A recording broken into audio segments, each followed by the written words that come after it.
Who are you as a dad, kind of in the moments that maybe that no one saw, that was just kind of personal to you and your family? I've always been the one that just, I'm always, for my kid, my first son, or my firstborn, my son, who's 13 now.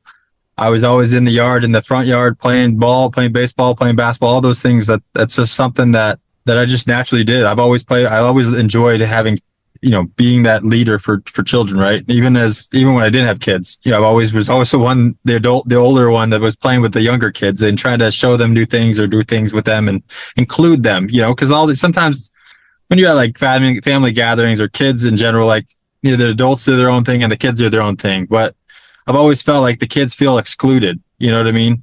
They feel excluded. And I don't know where that came from for me, but I've always felt that way where the kids feel excluded from the party itself, right? And the adults want the kids to do the same thing or their own thing. And, I always liked including them because it's, as a kid, you remember those things. You remember those moments when you play with the adults and you play with it just made you feel good, gave you confidence. And so for me, it's as a father, I've translated that to my own kids where I'm always trying to be engaged with them as much as possible. And now it's different. It's been a challenge. It's been a journey for me, let's say, as a single father, because I've had to more responsibility, right? And that's not always easy. So I've had to manage that and learn how to.